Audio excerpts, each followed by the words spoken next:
Good morning. I'm Dr. Michael Goldstein, Republican candidate for Congress in Connecticut's 4th Congressional District. My website is www.goldsteinforcongress.com.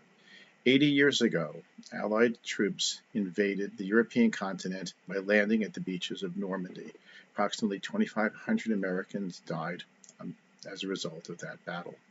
And that was the beginning of the end of tyranny in Europe for a while. And 40 years ago, President Ronald Reagan gave a speech in which he talked about why we fight, what we're fighting for, what our goal as a country is, and both in our own country and in the world. And his words were just amazing. And I'd like to read parts of his speech to you because I think that his words say it much better than almost anybody I know can. So let's begin. 40 summers have passed since the battle that you fought here. You were young the day you took to these cliffs. Some of you were hardly more than boys, with the deepest joys of life before you, yet you risked everything here. Why? Why did you do it? What impelled you to put aside the instinct for self-preservation and risk your lives to take these cliffs? What inspired all the men of the armies that met here? We look at you, and somehow we know the answer. It was the faith and belief, it was loyalty and love. The men of Normandy had faith in what they were doing was right, faith that they fought for all humanity, faith that a just God would grant them mercy on the beachfronts or on the next. It was the deep knowledge, and pray God we have not lost it, that there is a profound moral difference between the use of force for liberation and the use of force for conquest. You were here to liberate, not to conquer, and so you and those others who did not doubt your cause, and you were right not to doubt. You all knew that some things are worth dying for. One's country is worth dying for, and democracy is worth dying for, because it is the most deeply honorable form of government ever devised by man. All of you loved liberty. All of you were willing to fight tyranny, and you knew the people of your countries were behind you. These are the things that impelled them. These are the things that shaped the unity of the Allies. When the war was over, there were lives to be rebuilt and governments to be returned to the people. There was a notion to be reborn. Above all, there was a new peace to be assured. These are huge and daunting tasks, but the Allies summoned strength from the faith, belief, loyalty, and love of those who fell here. They rebuilt a new Europe together. There was first a great reconciliation among those who had been enemies, all of whom had suffered so greatly. The United States did its part in creating the Marshall Plan to help rebuild our allies and our former enemies. The Marshall Plan led to the Atlantic Alliance, a great alliance that serves to this day as our shield for freedom, for prosperity, and for peace. In spite of our great efforts and successes, not all that followed at the end of the war was happy or planned. Some liberated countries were lost. The great sadness of this loss echoes down to our times, to the streets of Warsaw, Prague, and East Berlin. Soviet troops that came to the center of this continent did not leave when peace came there. They're still there, uninvited, unwanted, unyielding, almost 40 years after the war. Because of this, Allied forces still stand on this continent today, as 40 years ago, and our armies are here for only one purpose: to protect and defend democracy. The only territories we hold are memories, like this one, and graveyards where our heroes rest.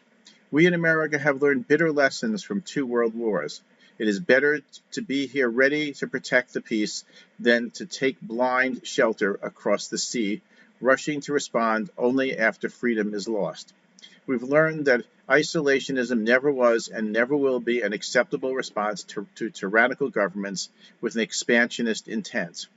But we try always to be prepared for peace, prepared to deter aggression, prepared to negotiate for the reduction of arms, and yes, prepared to reach out again in the spirit of reconciliation. In truth, there is no reconciliation we would welcome more than a reconciliation with the Soviet Union.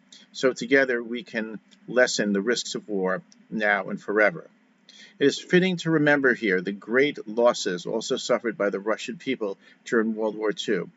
20 million perished at a terrible price that testifies to all the world the necessity for ending war. I will tell you from my heart that we, the United States, do not want war.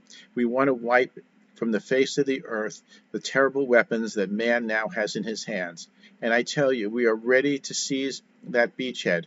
We look for some sign from the Soviet Union that they are willing to move forward, that they share our desire and love for peace, and most that they will give up the ways of conquest. There must be a changing there that will allow us to turn our hope into action. We all pray forever that the day changing will come, but now, particularly today, it is good and fitting to renew our commitment to each other, to our freedom, and to the alliance that protects it. We are bound today by what bound us 40 years ago, the same loyalties, traditions, and belief.